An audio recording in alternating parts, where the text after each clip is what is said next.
Kodagu channel ವಾರ್ತೆಗಳ ಪ್ರಾಯೋಜಕರು Muliya Keshav Bhat and sons, ಚಿನ್ನಾಭರಣಗಳ ಬೃಹತ್ ಮಳಿಗೆ, ಮಡಿಕೇರಿ, ಗೋಣಿಕೊಪ್ಪ, ಪುತ್ತೂರು, ಬೆಳ್ತಂಗಡಿ, ಬೆಂಗಳೂರು. ಶಾರದಾ ಜ್ಯುವೆಲರ್ಸ್, ಕೊಡಗಿನ ಸಾಂಪ್ರದಾಯಿಕ ಆಭರಣಗಳ ಬೃಹತ್ ಮಳಿಗೆ, Aras road, Mysuru. A to Z super market, Vishwamanava double road, Kuvempu Nagar, Mysuru. SLV Promax, corn mix and corn products, Kushalnagar.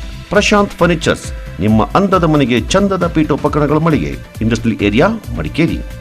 ಫ್ಯಾಬಿನ್ಸ್ family restaurant, ಬೆಕಾಚಿ resto cafe, always cell tower, Koynur ರಸ್ತೆ, ಮಡಿಕೇರಿ.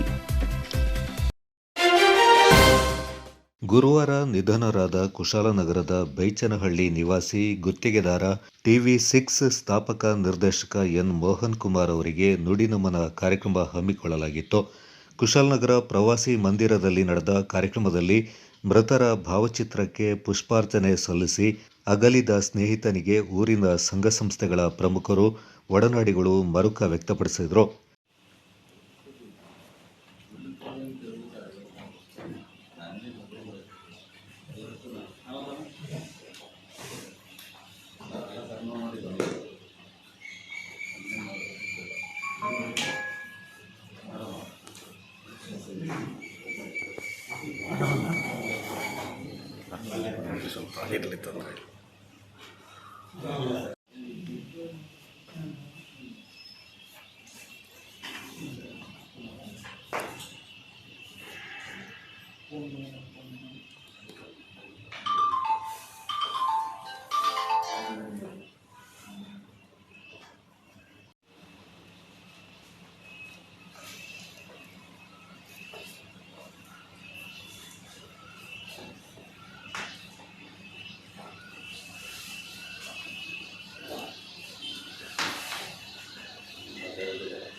ಮೋಹನ್ ಅವರ ಒಡನಾಟದ ಕುರಿತು VP ಶಶಿಧರ್, ಜಯಪ್ರಕಾಶ್, ಮೊಹಮ್ಮದ್ ಮುಸ್ತಫಾ, ಅಬ್ದುಲ್ ರಜಾಕ್, ಆದಂ, KB ರಾಜು ಮತ್ತಿತರರು ಅನಿಸಿಕೆ ವ್ಯಕ್ತಪಡಿಸಿದರು.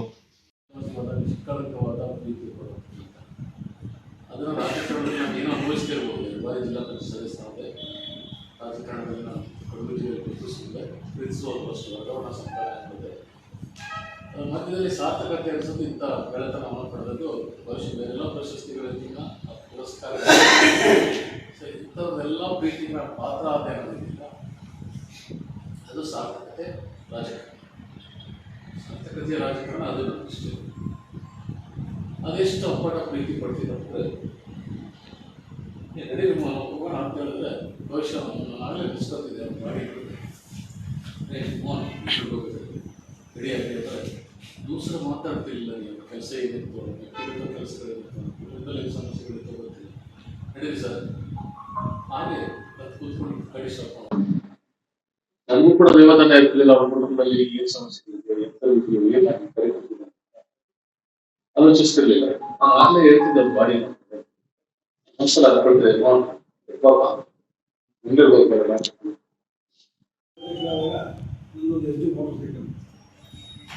ಮೋಟರ್ ಸೈಕಲಲ್ಲಿ ಹಿಂದೆ ಕೂತ್ಕೊಂಡು ಇಡೀ ಸೋಮವಾರಪೇಟೆ ತಾಲೂಕು ಬೆಟ್ಟಗಳಿಂದ ಹಿಡಿದು ಕೊಡ್ಲಿಪೇಟೆಯಿಂದ ಹಿಡಿದು ಪ್ರತಿ ಊರು ತಿರುಗಿ ಸಂಘಟನೆಯಿಂದ ಮಾಡ್ಕೊಂಡು ಬಂದಂಥ ಒಂದು ವ್ಯವಸ್ಥೆಗಳು ನಾನು ಶಶಿಧರ್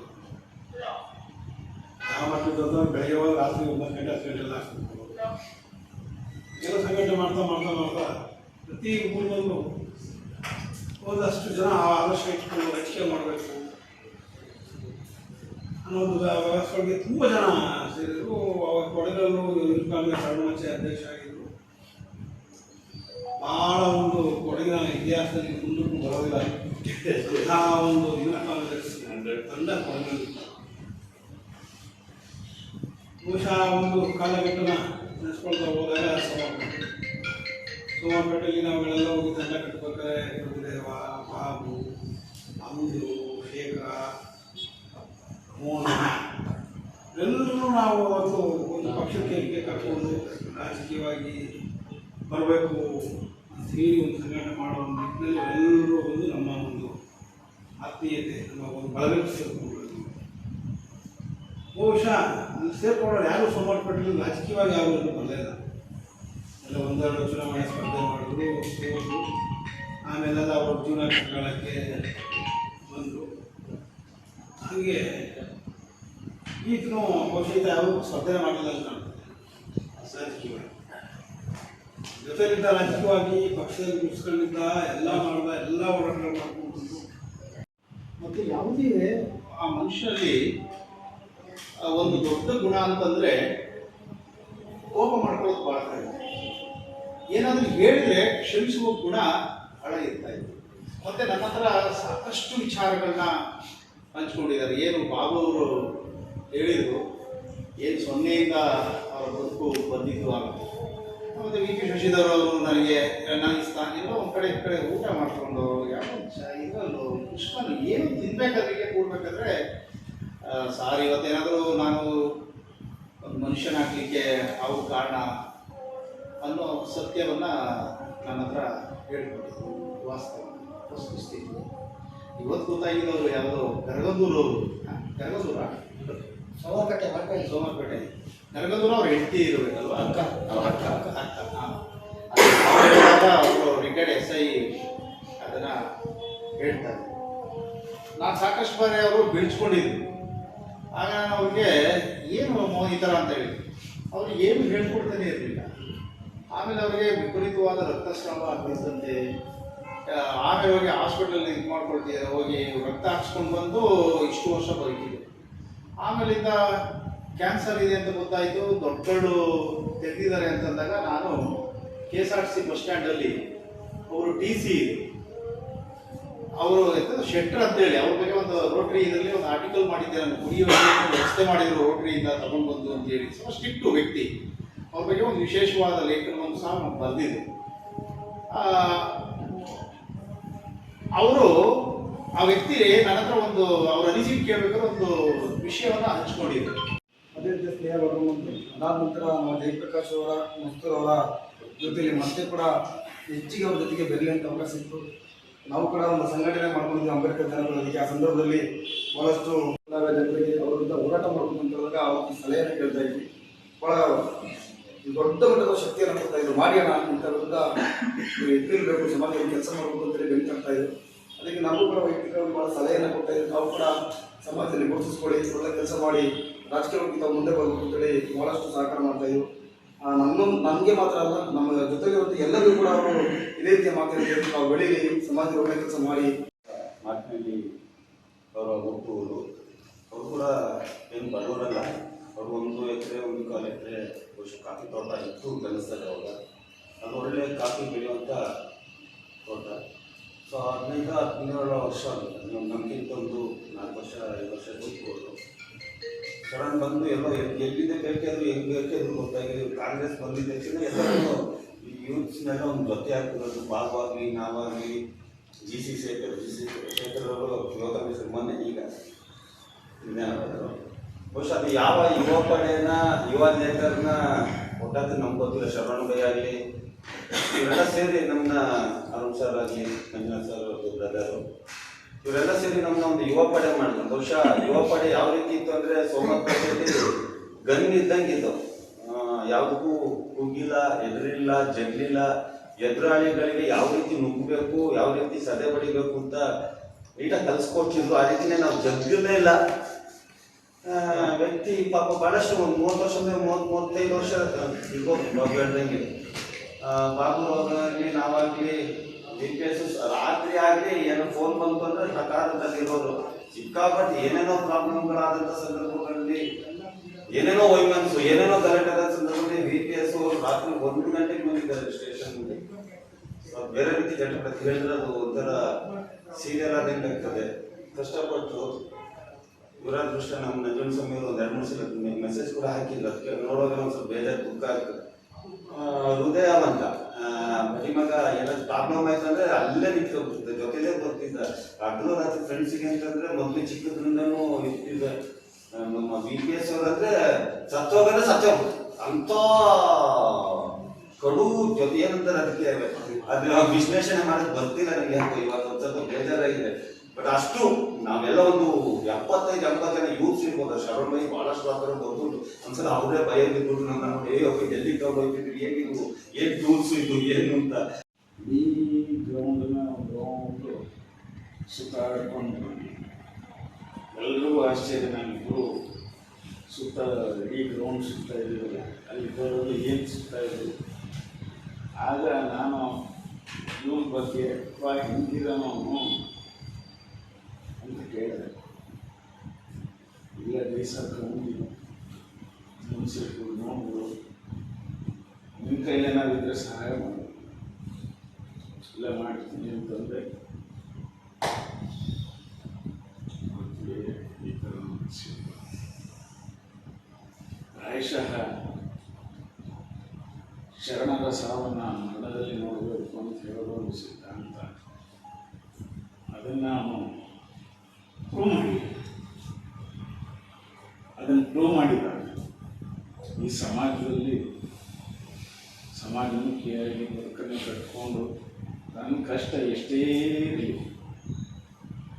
ಬೇರೆ ಕಷ್ಟಕ್ಕಾಗಬೇಕು ಅನ್ನೋದಿದೆಯಲ್ಲ, ಆ ಸಂವೇದನಾಶೀಲತೆ, ಅದಕ್ಕೆ ಯಾರೂ ಮೂಲೆ ಮಾಡೋಕ್ಕಾಗಲ್ಲ.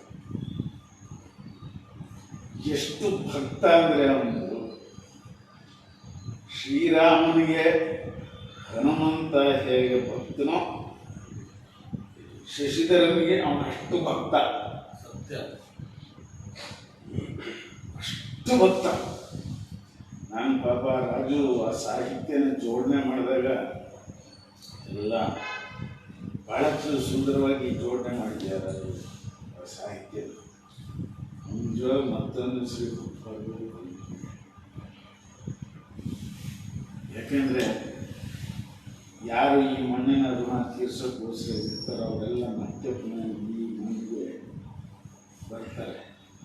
ಹಾಗಾಗಿ ಅವನು ಈ ಮಣ್ಣಿನ ಋಣ ಮತ್ತೆ ತೀರಿಸ್ಬೇಕು, ಅವನು ಬರಬೇಕು, ಮತ್ತೆ ಜನ್ಮ ಹುಟ್ಟಬೇಕು. ನನಗೆ ಪುನರ್ಜನ್ಮದಲ್ಲಿ ನಂಬಿಕೆ ಇದೆ. ನನ್ನ ಸ್ನೇಹಿತರು ಹೇಳಿದ್ರು ಪುನರ್ಜನ್ಮ ಇದೆಯೋ ಅಂತ, ಭಗವಂತನ ಇಚ್ಛೆ. ಆದರೆ ಬರ್ತೀನಿ ಅನ್ನುವಂಥ ಒಂದು ಭಾವನೆ ಇಟ್ಕೊಂಡು ಹೊಡೆದಾಡಿದ್ದಾರೆ. ಆದರೆ ದೇವರ ಏನೂ ಮಾಡಲಿಕ್ಕಾಗಲ್ಲ. ಇವತ್ತು ಅವರು ನಮ್ಮ ಕಣ್ಮುಂದೆ ಇಲ್ಲ.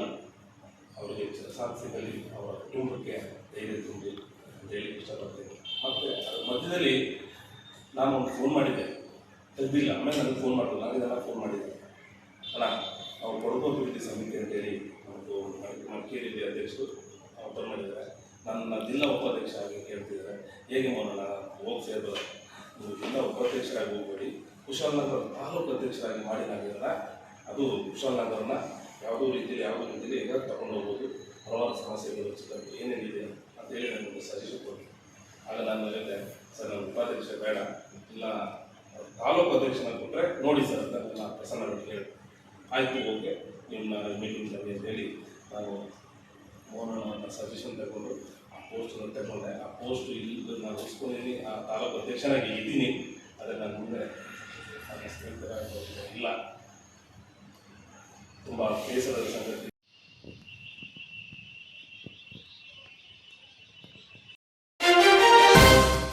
ಇತ್ತೀಚಿನ ದಿನಗಳಲ್ಲಿ ನಮ್ಮ ಸುತ್ತಮುತ್ತಲಿನ ಸಮಾಜಕ್ಕೆ ಏನಾಗಿದೆ ಅನ್ನೋದು ಅರ್ಥವಾಗ್ತಾ ಇಲ್ಲ.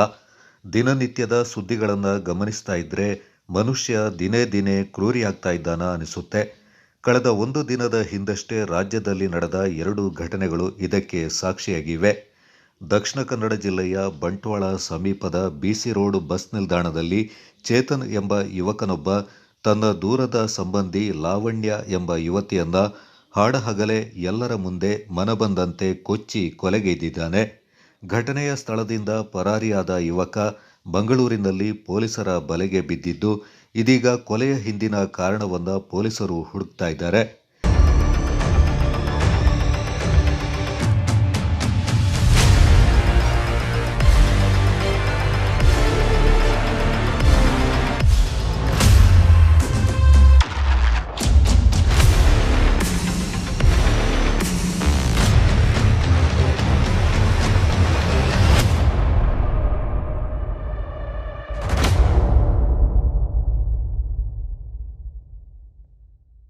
ಇನ್ನು ಧಾರವಾಡದ ಪ್ರತಿಷ್ಠಿತ ಅಪಾರ್ಟ್ಮೆಂಟ್ ಒಂದರಲ್ಲಿ ನೆಲೆಸಿದ್ದ ವೈದ್ಯ ಪತಿ ಕಿರಣ್ ಹಾಗೂ ತನ್ನ 8 ವರ್ಷದ ಮಗನನ್ನ ವೈದ್ಯ ವೃತ್ತಿಯಲ್ಲಿದ್ದ ಡಾಕ್ಟರ್ ಪ್ರಿಯಾಂಕಾ ಚಾಕುವಿನಿಂದ ಇರಿದಿದ್ದಾಳೆ.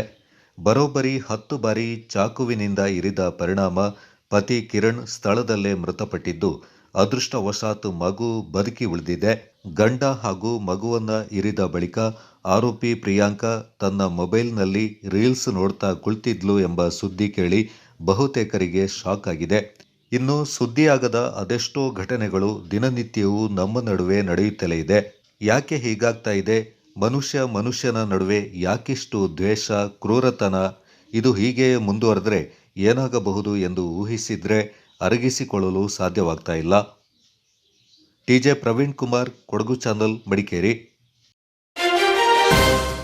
ಕೊಡಗು ಅಭಿವೃದ್ಧಿ ಸಮಿತಿಯ ಜಿಲ್ಲಾಧ್ಯಕ್ಷರ ನೇತೃತ್ವದಲ್ಲಿ ಮಡಿಕೇರಿಯ ಶ್ರೀ ಕುಂದುರುಮಟ್ಟೆ ದೇವಾಲಯದಲ್ಲಿ ಮಳೆಗಾಗಿ ಪೂಜೆಯನ್ನ ಸಲ್ಲಿಸಲಾಯಿತು. ಜಿಲ್ಲಾಧ್ಯಕ್ಷರಾದ ಪ್ರಸನ್ನ ಭಟ್ ನೇತೃತ್ವದಲ್ಲಿ ನಡೆದ ಪೂಜಾ ಕಾರ್ಯಕ್ರಮದಲ್ಲಿ ಮಡಿಕೇರಿ ತಾಲೂಕು ಅಧ್ಯಕ್ಷರಾದ ಪ್ರದೀಪ್ ಕರ್ಕೇರ, ನಗರ ಅಧ್ಯಕ್ಷರಾದ ಉಮೇಶ್, ಕೊಡಗು ಅಭಿವೃದ್ಧಿ ಸಮಿತಿಯ ಮಹಿಳಾ ಪದಾಧಿಕಾರಿಗಳು ಪಾಲ್ಗೊಂಡಿದ್ದರು. ವರ್ಷಕ್ಕೊಮ್ಮೆ ಬರೋದಲ್ಲ ಹಾಗೆ ಕುಟುಂಬ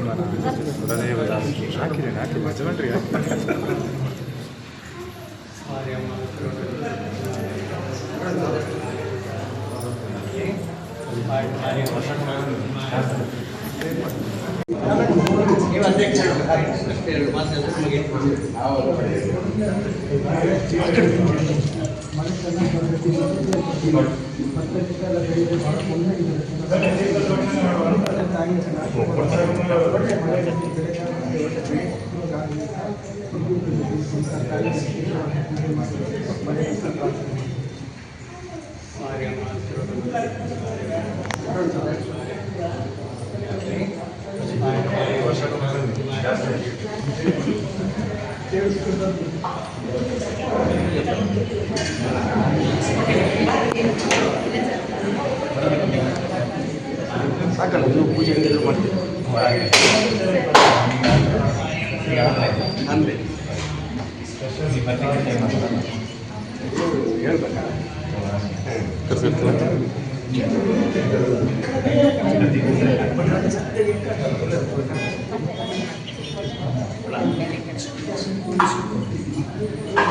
ನಾವು ಕೊಡಗು ಅಭಿವೃದ್ಧಿ ಸಮಿತಿಯಿಂದ ನಮ್ಮ ತಾಲೂಕು ಅಧ್ಯಕ್ಷರಾದಂಥ ಪ್ರದೀಪ್ ಕರ್ಕರ ಹಾಗೂ ನಗರ ಅಧ್ಯಕ್ಷರಾದಂತಹ ನಮ್ಮ ಉಮೇಶ್ ಅವರ ಒಂದು ನೇತೃತ್ವದಲ್ಲಿ ನಮ್ಮ ಈ ಒಂದು ಕೊಡಗಿನಲ್ಲಿ ಮಳೆ ಕಮ್ಮಿ ಆಗ್ತಾ ಇದೆ.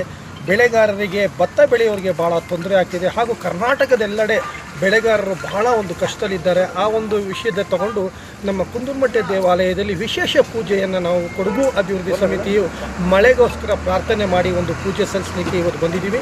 ಭಗವಂತನ ನಾವು ಪ್ರಾರ್ಥನೆ ಮಾಡ್ಕೊಳ್ಳೋದೇನೆಂದರೆ ಮಳೆ ಸಮೃದ್ಧಿಯಾಗಿ ಬರಲಿ ಮತ್ತು ಬೆಳೆಗಾರರಿಗೆ ಯಾವುದೇ ತೊಂದರೆ ಇಲ್ಲದಂಗೆ ಬೆಳೆನ ಬೆಳೀಲಿ ಮತ್ತು ನೀರಿನ ಸಮಸ್ಯೆ ಯಾರಿಗೂ ಅಭಾವ ಆಗಬಾರ್ದು ಅನ್ನೋ ನಿಷ್ಠೆಯಿಂದ ಇವತ್ತು ಕೊಡಗು ಅಭಿವೃದ್ಧಿ ಸಮಿತಿಯಿಂದ ಒಂದು ಕುಂದುರುಮಟ್ಟೆ ತಾಯಿಯ ಮೊರೆ ಹೋಗಿ ಮಳೆಗಾಗಿ ಪ್ರಾರ್ಥನೆ ಮಾಡಲಿಕ್ಕೆ ನಾವೆಲ್ಲ ಕೊಡಗು ಅಭಿವೃದ್ಧಿ ಸಮಿತಿ ಮಹಿಳಾ ಘಟಕದವರು ಹಾಗೂ ನಮ್ಮ ನಗರಾಧ್ಯಕ್ಷ ಸುನಂದನವರು, ಪ್ರತಿಯೊಬ್ಬರು ನಮ್ಮ ಮಹಿಳಾ ಜಿಲ್ಲಾಧ್ಯಕ್ಷ ಮಹಿಳಾ ಶಿಶಮ್ಮನವರು ಪ್ರತಿಯೊಬ್ಬರು ಇದ್ದೀವಿ. ಎಲ್ಲರೂ ಇವತ್ತು ನಾವು ಮಡಿಕೇರಿ ತಾಲೂಕಿನ ಸಮಿತಿಯವರು ಒಂದು ಇವತ್ತು ವಿಶೇಷ ಪೂಜೆ ನಾವು ಮಾಡ್ತಾಯಿದ್ದೀವಿ. ಇವತ್ತು ಪ್ರಾರ್ಥನೆ ಸಲ್ಲಿಸಲಿಕ್ಕೆ ಈಗ ನಾವು ಕುಂದುರುಮಟ್ಟೆ ತಾಯಿ ದೇವಸ್ಥಾನಕ್ಕೆ ಹೋಗಿ ಪ್ರಾರ್ಥನೆ ಸಲ್ಲಿಸಲು ಇದ್ದೀವಿ ಸರ್. ರೋಟರಿ ಇಂಟರ್ನ್ಯಾಷನಲ್ ಜಿಲ್ಲಾ 3181ರ ಮೂರನೇ ಅತ್ಯಂತ ಹಿರಿಯ ಕ್ಲಬ್ ಆಗಿರುವ ರೋಟರಿ ಕ್ಲಬ್ ಮಡಿಕೇರಿಯ 2026-27ನೇ ಸಾಲಿನ 76ನೇ ಅಧ್ಯಕ್ಷರಾಗಿ ಮಡಿಕೇರಿಯ ಗೋಪಾಲ್ ಕಾಮತ್ ಸಂಸ್ಥೆಯ ಮಾಲೀಕ ರೋಟೇರಿಯನ್ ಮನೋಹರ್ ಕಾಮತ್ ಅವರು ಪದಗ್ರಹಣ ಮಾಡಿದರು. ನಗರದ ರೋಟರಿ ಸಭಾಂಗಣದಲ್ಲಿ ನಡೆದ ಸಮಾರಂಭದಲ್ಲಿ ಮಾಜಿ ಜಿಲ್ಲಾ ಗವರ್ನರ್ ಡಾಕ್ಟರ್ ಕೆ ರವಿ ಅಪ್ಪಾಜಿ ಅವರು ನೂತನ ಅಧ್ಯಕ್ಷರು ಹಾಗೂ ಕಾರ್ಯಕಾರಿ ತಂಡಕ್ಕೆ ಪ್ರತಿಜ್ಞಾ ವಿಧಿಯನ್ನು ಬೋಧಿಸಿದರು. ಕಾರ್ಯಕ್ರಮದಲ್ಲಿ ಹಿರಿಯ ರೋಟೇರಿಯನ್ನರು, ಕುಟುಂಬದ ಸದಸ್ಯರು ಹಾಗೂ ಅತಿಥಿಗಳು ಪಾಲ್ಗೊಂಡು ನೂತನ ತಂಡಕ್ಕೆ ಶುಭ ಹಾರೈಸಿದರು. 2026-27ನೇ ಸಾಲಿನ ಗೌರವ ಕಾರ್ಯದರ್ಶಿಯಾಗಿ ರೋಟೇರಿಯನ್ ಆದರ್ಶ್ ಸೋಮಣ್ಣ ಅವರು ಅಧಿಕಾರ ವಹಿಸಿಕೊಂಡರು. ನೂತನ ಅಧ್ಯಕ್ಷರು ಮತ್ತು ಪದಾಧಿಕಾರಿಗಳು ರೋಟರಿಯ ಸೇವಾ ಆದರ್ಶಗಳನ್ನು ಮತ್ತಷ್ಟು ಬಲಪಡಿಸಿ ಸಮಾಜಮುಖಿ ಕಾರ್ಯಕ್ರಮಗಳನ್ನು ಪರಿಣಾಮಕಾರಿಯಾಗಿ ನಡೆಸುವ ಸಂಕಲ್ಪ ವ್ಯಕ್ತಪಡಿಸಿದರು. ಕುಶಾಲನಗರ ಪುರಸಭೆ ಕಚೇರಿ ಆವರಣದಲ್ಲಿ ಸೃಷ್ಟಿಯಾಗಿರುವ ಅಪಾಯಕಾರಿ ಹೊಂಡಕ್ಕೆ ಇಂದು ಕಾರೊಂದು ಬಿದ್ದು ಸಿಲುಕಿಕೊಂಡಿದೆ. ಇದು ಅಧಿಕಾರಿಗಳ ಬೇಜವಾಬ್ದಾರಿತನ ಹಾಗೂ ಕಳಪೆ ಕಾಮಗಾರಿಗೆ ಹಿಡಿದ ಕೈಗನ್ನಡಿಯಾಗಿದೆ. ಸುಮಾರು 7.5 ಕೋಟಿ ರೂಪಾಯಿ ವೆಚ್ಚದಲ್ಲಿ ನಿರ್ಮಾಣಗೊಂಡು ಕೇವಲ 1 ವರ್ಷದೊಳಗೆ ಚರಂಡಿಯ ಕಬ್ಬಿಣದ ಗ್ರಿಲ್ಗಳು ಮುರಿದು ಬಿದ್ದಿವೆ. ಈ ಬಗ್ಗೆ ಕರ್ನಾಟಕ ರಕ್ಷಣಾ ವೇದಿಕೆ ಸ್ವಾಭಿಮಾನಿ ಬಣ ಕಾರ್ಯಕರ್ತರು ಇತ್ತೀಚೆಗಷ್ಟೇ ಫೋಟೋ ಮತ್ತು ವಿಡಿಯೋ ದಾಖಲೆಗಳ ಸಮೇತ ಅಧಿಕಾರಿಗಳಿಗೆ ಖುದ್ದಾಗಿ ತಿಳಿಸಿ ತಕ್ಷಣ ದುರಸ್ತಿ ಮಾಡುವಂತೆ ಎಚ್ಚರಿಕೆ ನೀಡಿದರು. ಆದರೆ ಕಣ್ಣೆದುರೇ ಹೊಂಡವಿದ್ದರೂ ಅಧಿಕಾರಿಗಳು ನಿರ್ಲಕ್ಷ್ಯ ವಹಿಸಿದ್ದರಿಂದ ಇಂದು ಈ ದುರಂತ ಸಂಭವಿಸಿದೆ. ದಿನನಿತ್ಯ ನೂರಾರು ಸಾರ್ವಜನಿಕರು ಬಂದು ಹೋಗುವ ಜಾಗದಲ್ಲಿ ಈ ಅವಾಂತರವಿದ್ದು ಮುಂದಾಗುವ ಪ್ರಾಣಾಪಾಯಕ್ಕೆ ಯಾರು ಹೊಣೆ ಅಂತ ಸಾರ್ವಜನಿಕರು ತೀವ್ರ ಆಕ್ರೋಶ ವ್ಯಕ್ತಪಡಿಸ್ತಾ ಇದ್ದಾರೆ. ಪುರಸಭೆ ಆಡಳಿತ ತಕ್ಷಣವೇ ಎಚ್ಚೆತ್ತು ಗಟ್ಟಿಯಾದ ಗ್ರಿಲ್ಸ್ ಅಳವಡಿಸದಿದ್ದರೆ ಉಗ್ರ ಪ್ರತಿಭಟನೆ ನಡೆಸುವುದಾಗಿ ಕರವೇ ಸ್ವಾಭಿಮಾನಿ ಬಣ ಎಚ್ಚರಿಕೆ ನೀಡಿದೆ. ಪ್ರಸ್ತುತ ಪ್ರಜಾಪ್ರಭುತ್ವ ರಾಷ್ಟ್ರದಲ್ಲಿ ಎಲ್ಲ ಕಾರ್ಯಗಳು ಜನಪ್ರತಿನಿಧಿಗಳಿಂದಲೇ ಆಗುತ್ತದೆ ಎನ್ನುವ ಭ್ರಮೆಯಿಂದ ಜನರು ಹೊರಬಂದು ಗ್ರಾಹಕರ ಹಕ್ಕುಗಳನ್ನು ಪರಿಣಾಮಕಾರಿಯಾಗಿ ಬಳಸಿಕೊಳ್ಳಬೇಕೆಂದು ಕರ್ನಾಟಕದ ಗ್ರಾಹಕ ಮತ್ತು ಸ್ವಯಂ ಸೇವಾ ಸಂಸ್ಥೆಗಳ ಸಂಘಟಿತ ಒಕ್ಕೂಟದ ಸ್ಥಾಪಕ ಮುಖ್ಯ ಪೋಷಕ ಸೋಮಶೇಖರ್ ವಿಕೆ ಅವರು ಕರೆ ನೀಡಿದ್ದಾರೆ. ಕರ್ನಾಟಕದ ಗ್ರಾಹಕ ಮತ್ತು ಸ್ವಯಂ ಸೇವಾ ಸಂಸ್ಥೆಗಳ ಸಂಘಟಿತ ಒಕ್ಕೂಟದ ವತಿಯಿಂದ ಭಾರತೀಯ ದೂರಸಂಪರ್ಕ ನಿಯಂತ್ರಣ ಪ್ರಾಧಿಕಾರ ಮತ್ತು ಕೊಡಗು ಜಿಲ್ಲಾ ಗ್ರಾಹಕರ ಕೇಂದ್ರದ ಸಂಯುಕ್ತಾಶ್ರಯದಲ್ಲಿ ಮಡಿಕೇರಿಯ ಸರ್ಕಾರಿ PU ಕಾಲೇಜು ಸಭಾಂಗಣದಲ್ಲಿ ಟೆಲಿಕಾಂ ಮತ್ತು ಬ್ರಾಡ್ಕಾಸ್ಟಿಂಗ್ನಲ್ಲಿ ಶುಲ್ಕ ಹಾಗೂ ಬಿಲ್ಲಿಂಗ್ ವಿಷಯದ ಕುರಿತು ಗ್ರಾಹಕ ಜಾಗೃತಿ ಕಾರ್ಯಕ್ರಮ ನಡೆಯಿತು. ಕಾರ್ಯಕ್ರಮ ಉದ್ಘಾಟಿಸಿ ಮಾತನಾಡಿದ ಸೋಮಶೇಖರ್ ವಿಕೆ, ಗ್ರಾಹಕರು ಎಂಬುದು ಜಾತಿ, ಮತ, ಧರ್ಮ, ಬಣ್ಣ, ಪಕ್ಷ ಭೇದವಿಲ್ಲದ ಒಂದು ಒಗ್ಗಟ್ಟಿನ ವರ್ಗವಾಗಿದೆ. ಗ್ರಾಹಕರ ಹಕ್ಕುಗಳಿಗಾಗಿ ಗ್ರಾಹಕ ಚಳವಳಿ ನಿರಂತರವಾಗಿರಬೇಕೆಂದರು. ಇಂದಿನ ಪ್ರಜಾಪ್ರಭುತ್ವ ವ್ಯವಸ್ಥೆಯಲ್ಲಿ ಜನರಿಂದ ಜನರಿಗಾಗಿ ಎನ್ನುವ ಚಿಂತನೆ ಭ್ರಮೆಯಾಗಿ ಮಾರ್ಪಟ್ಟಿದೆ. ಒಂದು ಮತ ಹಾಕಿದ ತಕ್ಷಣ ಪ್ರಜಾಪ್ರಭುತ್ವವನ್ನು ಉಳಿಸುವುದು ಶಾಸಕರ, ಸಂಸದರ ಮತ್ತಿತರ ಜನಪ್ರತಿನಿಧಿಗಳ ಜವಾಬ್ದಾರಿ ಅಂತ ಜನರು ಸುಮ್ಮನಾಗಬಾರದು ಮತ್ತು ತಮ್ಮ ಜವಾಬ್ದಾರಿಯನ್ನು ಮರೆಯಬಾರದು. ಪ್ರಜೆಗಳಿಂದಲೇ ಪ್ರಜಾಪ್ರಭುತ್ವ ಉಳಿಯಬೇಕಾಗಿದೆ. ಇಂದು ಪ್ರತಿಯೊಬ್ಬ ಪ್ರಜೆಯೂ ಗ್ರಾಹಕನಾಗಿರುವುದರಿಂದ ಗ್ರಾಹಕರ ಹಕ್ಕುಗಳ ಪ್ರತಿಪಾದನೆ ಅತಿ ಮುಖ್ಯವಾಗಿದೆ ಎಂದು ತಿಳಿಸಿದರು. ಇಡೀ ಪ್ರಪಂಚದಲ್ಲಿ ಯಾವುದೇ ರೀತಿ ಜಾತಿ, ಭೇದ, ಧರ್ಮ ಯಾವ ವ್ಯತ್ಯಾಸವೂ ಇಲ್ಲದೆ ಹುಟ್ಟಿನಿಂದ ಸಾಯೋವರೆಗೂ ಕಾಮನ್ ಆಗಿರೋದು ಗ್ರಾಹಕ ಮಾತ್ರ. ಎಂಥ ವೈಶಿಷ್ಟ್ಯ ನೋಡಿ. ಈ ಬಿಳಿ ಬಣ್ಣ, ಕರಿ ಬಣ್ಣ, ಈ ಗೋಧಿ ಬಣ್ಣ ಇವ್ರಿಗೆಲ್ಲ ಬೇರೆ ವ್ಯತ್ಯಾಸ ಇಲ್ಲ, ಅವರೆಲ್ಲ ಗ್ರಾಹಕ.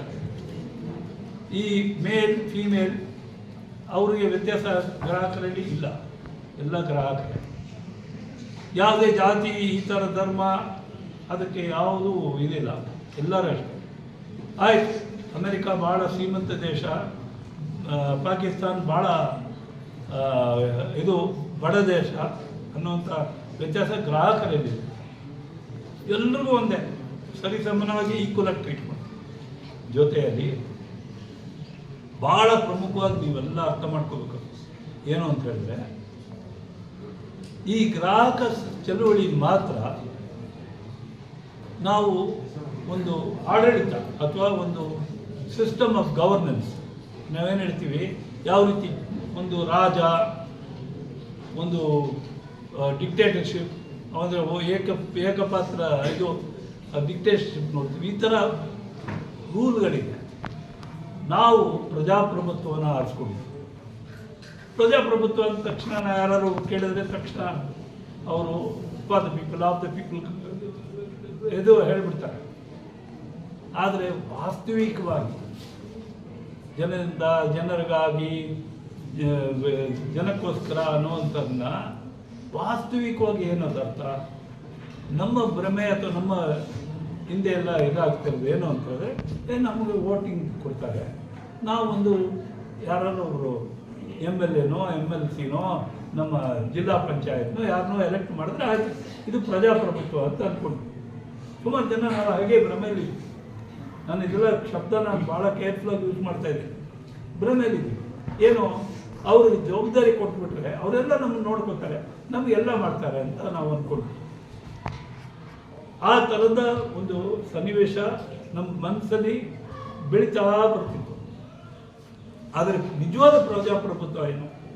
ಗ್ರಾಸ್ ರೂಟ್ ಲೆವೆಲ್ ಪ್ರಜೆಗಳಿಂದ ಆಗಬೇಕಾಗಿದ್ದು ಪ್ರಜಾಪ್ರಭುತ್ವ. ಪ್ರಜೆಗಳಿಂದ ಅಂದರೆ ಬರೀ ಎಲೆಕ್ಷನ್ ಮಾಡಿ, ಎಲೆಕ್ಷನ್ ನಿಯಂತ್ರಣ ಮಾಡಿ ಅವರು ವೋಟ್ ಹಾಕೋದ್ರಿಂದ ಮಾತ್ರ ಇದು ಪ್ರಜಾಪ್ರಭುತ್ವ. ಅಂದರೆ ಆಗಿದ್ರೆ ಏನು ಸಾಲದು? ಇಲ್ಲಿವರೆಗೆ MLA MP ಅವರೇ ಎಲ್ಲ ಸರ್ವತ್ವ, ಅವರೇ ಎಲ್ಲ ಇದು ಅಂತ ಹೇಳ್ತಾಯಿದ್ರು. ನಮ್ಮ ಬೀದಿಯಲ್ಲಿ ರೋಡಲ್ಲಿ ಸರಿ ಇಲ್ಲ ಅಂದರೆ MLA, ನಮ್ಮ ಕರೆಂಟ್ ಹೋಯ್ತು ಅಂದರೆ MLA MP ಹೀಗೆ ಹೇಳ್ತಾ ಇರ್ತಿದ್ವಿ. ಅವರೇ ಅಲ್ವಾ ಎಲ್ಲ ಸರ್ವಸ್ವ ಅಂತ ಅಂದ್ಕೊಂಡಿದ್ವಿ. ನಿಯಂತ್ರಣಾಧಿಕಾರಿ ಅಂದರೆ ನಿಯಂತ್ರಣಾಧಿಕಾರಿ ಅಂದರೆ ಮೊಬೈಲು ಮತ್ತು ಕೇಬಲ್ TV ಇತ್ಯಾದಿನ ಒಂದು ನಿಯಂತ್ರಣ ಮಾಡೋಕ್ಕೋಸ್ಕರ ಪ್ರತ್ಯೇಕವಾಗಿ ಒಂದು ಅಧಿಕಾರಿ ಗಮನಿಸಿ ಕೆಲಸ ಮಾಡ್ಬೋದು. ಈ ಕ್ಷೇತ್ರದಲ್ಲಿ ತಜ್ಞರನ್ನ ತಗೊಂಡು, ಸ್ಪೆಷಲಿಸ್ಟ್ ಈ ಫೀಲ್ಡಲ್ಲಿ ತಗೊಂಡು ಅದನ್ನು ಗಮನಿಸುವಂಥ ವ್ಯವಸ್ಥೆ. ಔಟ್ಗೋಯಿಂಗ್ ಮಾತಾಡ್ತೀರಾ, ಇನ್ಕಮಿಂಗ್ ಮಾತಾಡ್ತೀರಾ, ಎಲ್ಲ ಯೂಸ್ ಮಾಡ್ತೀರಲ್ಲ. ಟ್ಯಾರಿಫ್ ಅಂದರೆ ಏನು ಅಂತ ಗೊತ್ತಿದೆಯಾ?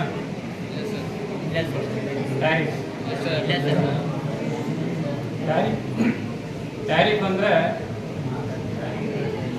ಒಂದು ನಿಗದಿತ ಒಂದು ಟ್ಯಾರಿಫ್ ಅಂತ ಫಿಕ್ಸ್ ಮಾಡಿರ್ತಾರೆ. ಅಂದರೆ 299 ಇಲ್ಲ ಮಂತ್ಲಿ ಪ್ಯಾಕೇಜು, ಇಲ್ಲ 3 ತಿಂಗಳ ಪ್ಯಾಕೇಜು, ಇಲ್ಲ 6 ತಿಂಗಳ ಪ್ಯಾಕೇಜು, ಇಲ್ಲ 1 ವರ್ಷದ ಪ್ಯಾಕೇಜು. ಈ ಪ್ಯಾಕೇಜ್ ಗೊತ್ತಿದೆಯಲ್ಲ ಎಲ್ಲರಿಗೂ? ಮೊಬೈಲ್ ರೀಚಾರ್ಜ್ ಮಾಡ್ತಿರಲ್ಲ, ಮೊಬೈಲ್ ರೀಚಾರ್ಜ್ ಮಾಡಿದ ಪ್ಯಾಕೇಜ್ ಬರುತ್ತಲ್ಲ, 299 ಬರುತ್ತೆ, 499 ಬರುತ್ತೆ, 999 ಬರುತ್ತೆ ಅಲ್ವಾ? ಇದು ಟ್ಯಾರಿಫ್. ಅಂದರೆ ಮೊದಲೇ ನಾವು ರೀಚಾರ್ಜ್ ಮಾಡಿ ಅದನ್ನು ಪೇ ಮಾಡಿ ಮೊದಲು ನಾವು ಮಾತಾಡೋವಂಥದ್ದು ಟ್ಯಾರಿಫ್ ಬರುತ್ತೆ. ಬಿಲ್ಲಿಂಗ್ ಅಂದರೆ ಗೊತ್ತಿದೆಯಾ ಯಾರಿಗಾದ್ರು? ಬಿಲ್ಲಿಂಗ್ ಅಂದರೆ ಗೊತ್ತಿಲ್ವಾ? ನೀವು ಹೋಟ್ಲಿಗೆ ಹೋಗ್ತೀರಾ, ಇಲ್ಲ ಅಂಗಡಿಗೆ ಹೋಗ್ತೀರಾ, ಹೋಗ್ತೀರಾ ಇಲ್ವಾ? ಎಲ್ಲರೂ ಹೋದಾಗ ಏನೇನು ಮಾಡ್ತೀರಲ್ಲಿ? ಅದನ್ನು ಪರ್ಚೇಸ್ ಮಾಡ್ತೀರಾ, ಪರ್ಚೇಸ್ ಮಾಡಿದ್ಮೇಲೆ ಬಿಲ್ ಮಾಡೇ ಮಾಡ್ತಾರಲ್ಲ. ಹಾಗೆ ಪ್ರತಿಯೊಂದು ಈಗ ಪೋಸ್ಟ್ ಪೇಡ್ ಅಂತೇಳಿ ಬರುತ್ತೆ ಟೆಲಿಫೋನ್ ಇದರಲ್ಲಿ. ಪೋಸ್ಟ್ ಪೇಡ್ ಅಂದರೆ ಹೇಗೆ? ಪೋಸ್ಟ್ ಪೇಡ್ ಅಂದರೆ ನೀವು ಫಸ್ಟು ನೀವು 1 ತಿಂಗಳು ಯೂಸ್ ಮಾಡ್ತೀರ ಮೊಬೈಲನ್ನು. ಇಂಟರ್ನೆಟ್ ಆಗ್ಬೋದು, ಔಟ್ಗೋಯಿಂಗ್ ಕಾಲ್ ಆಗ್ಬೋದು, ನ್ಯಾಷನಲ್ ಕಾಲ್, ಇಂಟರ್ನ್ಯಾಷನಲ್ ಕಾಲ್ಸು ಏನೇ ಇದ್ದರೂ ಅದು ನೀವು ಬಳಸ್ತೀರಾ. ಬಳಸಿದ ಮೇಲೆ ನೀವು ಇಷ್ಟು ಮಾತಾಡಿದ್ದೀರಾ ಅಂತೇಳಿ ಒಂದು ಬಿಲ್ ಬರುತ್ತೆ, ಕರೆಕ್ಟಾ? ಹಾಗೆ ನೀವು ಅದರಲ್ಲಿ ಬಿಲ್ಲೆಲ್ಲ ನೀವು ಡೀಟೇಲು ಚೆಕ್ ಮಾಡ್ಕೊಳ್ಬೇಕು. ನೀವು ಹೋಟ್ಲಿಗೆ ಹೋದರೆ ಇಲ್ಲ ಅಂಗಡಿಗೆ ಹೋದರೆ ಬಿಲ್ ಕೊಡ್ತಾರಲ್ಲ, ನೀವೇನೇನು ತಿಂದಿದ್ದೀರಲ್ಲ, ಏನೇನು ಪರ್ಚೇಸ್ ಮಾಡಿದ್ದೀರಾ, ಬಿಲ್ ಕೊಡ್ತಾರೆ. ಡೀಟೇಲ್ ಚೆಕ್ ಮಾಡ್ತೀರಾ ಇಲ್ವಾ? ಎಲ್ಲರೂ ಚೆಕ್ ಮಾಡಿ ಪೇ ಮಾಡ್ತೀರಲ್ಲ. ಹಾಗೆ ಪ್ರತಿಯೊಂದರಲ್ಲೂ ನಾವು ಕನ್ಸ್ಯೂಮರ್ ನಮಗೆ ಅಧಿಕಾರ ಇದೆ. ನಾವೇನು ಪಡ್ಕೊಂಡಿದ್ದೀವಿ, ಅದಕ್ಕೆ ಏನು ಟ್ಯಾಕ್ಸ್ ಹಾಕಿದ್ದಾರೆ, ಇಲ್ಲ ಟ್ಯಾಕ್ಸ್ ಹಾಕಿದಾರೋ ಇಲ್ವೋ, ಇದನ್ನೆಲ್ಲ ತಿಳ್ಕೊಳ್ಳೋಂಥ ಒಂದು ಅಧಿಕಾರ ನಮಗೆ ಇದ್ದೇ ಇರುತ್ತೆ. ರೀಚಾರ್ಜ್ ಮಾಡ್ಕೊಂಡಿರೋಂಥ ಅಮೌಂಟ್ ಮೊತ್ತ ಏನಿದೆ ಅದು ಕನ್ಸ್ಯೂಮರ್ಗೂ ಸಹ ಉಪಯೋಗ ಆಗಬೇಕು. ಮತ್ತು ನಮಗೆ ಪ್ರೊವೈಡ್ ಮಾಡಿರ್ತಾರಲ್ಲ, ಏರ್ಟೆಲ್ಲು, BSNL, ಜಿಯೋ ಎಲ್ಲ ಇರ್ತದಲ್ಲ, ವೊಡಾಫೋನು, ಅವರಿಗೂ ಸಹ ಅದು ಒಂದು ಉತ್ತಮವಾದಂಥ ಪ್ಯಾಕೇಜು ಟ್ಯಾರಿಫು ಇರಬೇಕು. ಹಾಗೆ ಅಮೌಂಟ್ ಏನಿದೆ ಅದು ನಮಗೆ ಕರೆಕ್ಟಾಗಿದೆಯಾ, ಅದರ ಸೇವೆ ಗುಣಮಟ್ಟದ ಜೊತೆಗೆ ನ್ಯಾಯಯುತವಾದ ಟ್ಯಾರಿಫ್ ಮತ್ತು ಸರಿಯಾದ ಬಿಲ್ಲಿಂಗ್ ಕೂಡ ಬಳಸೋದು ಮುಖ್ಯ ಆಗಿರುತ್ತೆ. ಚಾರ್ಜಸ್ ಏನಾದ್ರು ಆಗಿದೆ ಇದ್ರ ಬಗ್ಗೆ ನಾವು ವಾಯ್ಸ್ ರೈಸ್ ಮಾಡಿ ಅದ್ರ ಕಂಪ್ಲೇಂಟ್ ಮಾಡಿ ಅದ್ರ ಬಗ್ಗೆ ಸಹ ನಾವು ಮಾಡೋದು ನಮ್ಮ ಅಧಿಕಾರನೇ ಇರುತ್ತೆ. ಯಾವುದು ಗ್ರಾಹಕರದು. ಕರ್ನಾಟಕ ಗ್ರಾಹಕ ಮತ್ತು ಸ್ವಯಂ ಸೇವಾ ಸಂಸ್ಥೆಗಳ ಸಂಘಟಿತ ಒಕ್ಕೂಟದ ಸಂಘಟನಾ ಕಾರ್ಯದರ್ಶಿ BP ಕೃಷ್ಣಮೂರ್ತಿ, ಭಾರತೀಯ ದೂರಸಂಪರ್ಕ ನಿಯಂತ್ರಣ ಪ್ರಾಧಿಕಾರದ ಸಂಶೋಧನಾ ಅಧಿಕಾರಿ K ಮುರಳೀಧರ, ಸರ್ಕಾರಿ PU ಕಾಲೇಜಿನ ಉಪಪ್ರಾಂಶುಪಾಲ ಚಿದಾನಂದ, ಜಿಯೋ ಸಂಸ್ಥೆಯ ಪ್ರಮುಖರಾದ ಶರತ್ ಆತ್ಮಾನಂದ, ಏರ್ಟೆಲ್ ಸಂಸ್ಥೆಯ ನಾಗಪ್ಪ, BSNLನ ಅಧಿಕಾರಿ ಸರ್ಫರಾಜ್ ಆಲಂ ಮತ್ತು ವಿದ್ಯಾರ್ಥಿಗಳು ಪಾಲ್ಗೊಂಡಿದ್ದರು. ಮಾದಾಪುರದ ಶ್ರೀಮತಿ ಡಿ ಚೆನ್ನಮ್ಮ ಪದವಿಪೂರ್ವ ಕಾಲೇಜಿನಲ್ಲಿ ವಿದ್ಯಾರ್ಥಿಗಳ ಸಂಘದ ಉದ್ಘಾಟನೆ ನಡೆಯಿತು. ಮುಖ್ಯ ಅತಿಥಿಯಾಗಿ ಸೋಮವಾರಪೇಟೆ ತಾಲೂಕಿನ ತಹಶೀಲ್ದಾರ್ ಕೃಷ್ಣಮೂರ್ತಿ ಚುನಾಯಿತ ವಿದ್ಯಾರ್ಥಿ ಪದಾಧಿಕಾರಿಗಳಿಗೆ ಬ್ಯಾಡ್ಜ್ಗಳನ್ನು ಅಳವಡಿಸಿದರು. ವಿದ್ಯಾರ್ಥಿ ಜೀವನದಲ್ಲಿ ಶಿಸ್ತು, ಸಂಸ್ಕಾರ ಮತ್ತು ನಾಯಕತ್ವದ ಗುಣಗಳನ್ನು ಮೈಗೂಡಿಸಿಕೊಳ್ಳಬೇಕು. ಇಂದಿನ ಸ್ಪರ್ಧಾತ್ಮಕ ಯುಗಕ್ಕೆ ನಿರಂತರವಾಗಿ ಸೂಕ್ತ ತಯಾರಿ ಅತ್ಯವಶ್ಯಕ. ಶಾಲಾ ಕಾಲೇಜುಗಳಲ್ಲಿ ವಿದ್ಯಾರ್ಥಿ ಸಂಘಕ್ಕೆ ಚುನಾವಣೆ ನಡೆಸಿದಾಗ ಅದರ ಮೂಲಕ ಮಕ್ಕಳಿಗೆ ಪ್ರಜಾಪ್ರಭುತ್ವದ ಮಹತ್ವ ತಿಳಿಯುತ್ತೆ ಎಂದರು. ಸಭೆಯಲ್ಲಿ ಹಾಜರಿದ್ದ ಆಡಳಿತ ಮಂಡಳಿಯ ಸದಸ್ಯರಾದ ನಿವೃತ್ತ ಹೆಚ್ಚುವರಿ ವಾಣಿಜ್ಯ ಇಲಾಖೆಯ ಕಮಿಷನರ್ BA ನಾಣಿಯಪ್ಪ ವಿದ್ಯಾರ್ಥಿಗಳು ಓದಿನ ಕಡೆಗೆ ಹೆಚ್ಚು ಗಮನ ಹರಿಸಬೇಕೆಂದರು. ಈ ಸಂದರ್ಭ ಸಂಸ್ಥೆಯ ಹಿಂದಿ ಉಪನ್ಯಾಸಕ ರಾಜಸುಂದರಂ ಪ್ರಾಸ್ತಾವಿಕವಾಗಿ ಮಾತನಾಡಿದರು. ಕಳೆದ ಬಾರಿ 10ನೇ ತರಗತಿಯಲ್ಲಿ 100% ಫಲಿತಾಂಶ ಪಡೆದ ಪ್ರಯುಕ್ತ ಪ್ರೌಢಶಾಲಾ ಮುಖ್ಯ ಶಿಕ್ಷಕಿ ರೀಟಾ ಅವರಿಗೆ ಸಾಧನಾ ಸಿರಿ ಅಭಿನಂದನಾ ಪ್ರಶಸ್ತಿಯನ್ನು ನೀಡಲಾಯಿತು. ಹಿರಿಯ ಆಡಳಿತ ಮಂಡಳಿಯ ಹಿರಿಯ ಸದಸ್ಯೆ ಭೋಜಮ್ಮ, ಪ್ರಾಂಶುಪಾಲ ಮಂದಪ್ಪ, ಸಿಬ್ಬಂದಿ ವರ್ಗ, ವಿದ್ಯಾರ್ಥಿಗಳು ಈ ಸಂದರ್ಭ ಪಾಲ್ಗೊಂಡಿದ್ದರು. ನಾಪೋಕ್ಲು ಪಟ್ಟಣದಲ್ಲಿ ಗಾಬರಿಯಿಂದ ಅಡ್ಡಾಡ್ತಾ ಇದ್ದ ಜಿಂಕೆಯೊಂದನ್ನು ಸ್ಥಳೀಯರು ಸೆರೆ ಹಿಡಿದು ಅರಣ್ಯ ಇಲಾಖೆಗೆ ಒಪ್ಪಿಸಿದ ಘಟನೆ ಶುಕ್ರವಾರ ಸಂಜೆ ನಡೆದಿದೆ. ನಾಪೋಕ್ಲುವಿನ ಕೊಡವ ಸಮಾಜದ ರಸ್ತೆಯಿಂದ ಓಡಿ ಬಂದ ಜಿಂಕೆ ಬಸ್ ನಿಲ್ದಾಣವನ್ನು ಕ್ರಮಿಸಿ ಬೇತು ರಸ್ತೆಯಲ್ಲಿ ಓಡ್ತಾ ಇದ್ದಾಗ ಕೆನರಾ ಬ್ಯಾಂಕ್ ಬಳಿ ಸ್ಥಳೀಯರು ಅಡ್ಡಗಟ್ಟಿ ಜಿಂಕೆಯನ್ನು ಸೆರೆ ಹಿಡಿದಿದ್ದಾರೆ. ಗಾಬರಿಗೊಂಡಿದ್ದ ಜಿಂಕೆಯನ್ನು ಶುಶ್ರೂಷೆ ಮಾಡಿದ ಬಳಿಕ ಪೊಲೀಸ್ ಠಾಣೆ ಹಾಗೂ ಅರಣ್ಯ ಇಲಾಖೆಗೆ ಮಾಹಿತಿಯನ್ನು ನೀಡಲಾಗಿದ್ದು, ಜಿಂಕೆಯಿಂದ ಅರಣ್ಯ ಇಲಾಖೆ ಸುಪರ್ದಿಗೆ ಒಪ್ಪಿಸಲಾಯಿತು.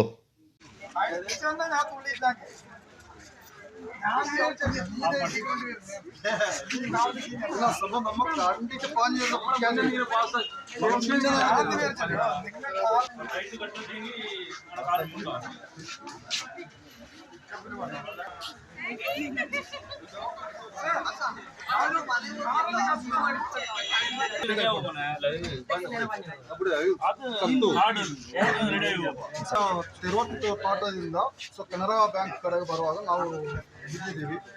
ಸೊ ಇವಾಗ ಫಾರೆಸ್ಟ್ ಅವರಿಗೆ ಒಪ್ಪಂದ ಮಾಡಬೇಕು ಅಂತ ನಾವು ಇದು ಮಾಡ್ತೀವಿ. ಇದು ಟೌನ್ ಕಡೆ ಬಂತು, ಬಡಸುಮತಿ ರೋಡು ಅಲ್ಲಿಂದ ಪುನಃ ರಿಟರ್ನ್ ಬಂದಿದೆ. ನಾನು ಕೈ ಹಿಡಿಯೋಕ್ಕೆ ನೋಡಿದೆ, ಜಾರಿ ಬಿಡ್ತು. ಅದರ ಮಧ್ಯದಲ್ಲಿ ಕೆನರಾ ಬ್ಯಾಂಕ್ ಹತ್ರ ಹಿಡಿದು ಬಿಟ್ಟು ಶೇಪ್ ಮಾಡಿದ್ದಾರೆ.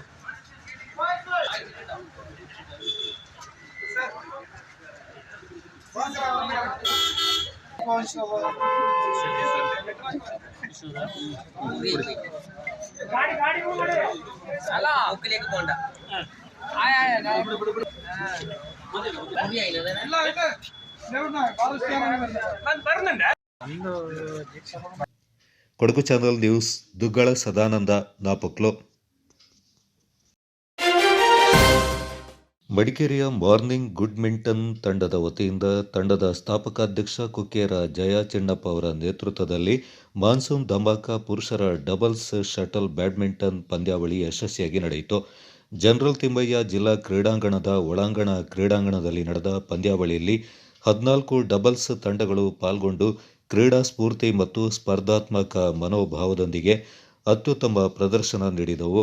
ರೋಚಕ ಅಂತಿಮ ಪಂದ್ಯದಲ್ಲಿ ಡಾಕ್ಟರ್ ಕರುಣಾಕರ್ ಹಾಗೂ ಹುಸೇನ್ ಜೋಡಿ ಚಾಂಪಿಯನ್ ಪ್ರಶಸ್ತಿಯನ್ನು ತಮ್ಮದಾಗಿಸಿಕೊಂಡಿತು. ಚೇತನ್ ಹಾಗೂ ಅಯ್ಯನ್ ಗೌಡ ಜೋಡಿ ರನ್ನರ್ ಅಪ್ ಸ್ಥಾನವನ್ನು ಪಡ್ಕೊಂಡಿತ್ತು. ವಿಜೇತರಿಗೆ ಟ್ರೋಫಿ ಹಾಗೂ ನಗದು ಬಹುಮಾನಗಳನ್ನು ನೀಡಿ ಗೌರವಿಸಲಾಯಿತು. ಪಂದ್ಯಾವಳಿಗೆ ಕ್ರೀಡಾಭಿಮಾನಿಗಳಿಂದ ಉತ್ತಮ ಸ್ಪಂದನೆ ದೊರೆಯಿತು. ಅಂತಿಮ ಪಂದ್ಯವನ್ನು ಕೊಡಗು ಜಿಲ್ಲಾ ಯುವ ಸಬಲೀಕರಣ ಮತ್ತು ಕ್ರೀಡಾ ಇಲಾಖೆಯ ಸಹಾಯಕ ನಿರ್ದೇಶಕಿ ವಿಟಿ ವಿಸ್ಮಯಿ ಚಕ್ರವರ್ತಿ ಹಾಗೂ ಕುಕ್ಕೇರ ಜಯ ಚಿಣ್ಣಪ್ಪ ಅವರು ಉದ್ಘಾಟಿಸಿದರು. ವಿಟಿ ವಿಸ್ಮಯಿ ಅವರು ಮಾತನಾಡಿ, ಕ್ರೀಡೆಯು ದೈಹಿಕ ಆರೋಗ್ಯ, ಮಾನಸಿಕ ನೆಮ್ಮದಿ, ಶಿಸ್ತು ಹಾಗೂ ಉತ್ತಮ ಜೀವನ ಶೈಲಿಯನ್ನು ರೂಪಿಸುವಲ್ಲಿ ಪ್ರಮುಖ ಪಾತ್ರ ವಹಿಸುತ್ತೆ ಎಂದರು. ಪ್ರತಿನಿತ್ಯ ನಿಯಮಿತವಾಗಿ ಬ್ಯಾಡ್ಮಿಂಟನ್ ಆಡ್ತಾ ಇರುವ ಮಾರ್ನಿಂಗ್ ಗುಡ್ಮಿಂಟನ್ ತಂಡದ ಸದಸ್ಯರನ್ನು ಅಭಿನಂದಿಸಿದವರು ಸಮಾಜದಲ್ಲಿ ಆರೋಗ್ಯಕರ ಕ್ರೀಡಾ ಸಂಸ್ಕೃತಿಯನ್ನು ಬೆಳೆಸ್ತಾ ಇರುವ ತಂಡದ ಕಾರ್ಯವನ್ನು ಶ್ಲಾಘಿಸಿದರು.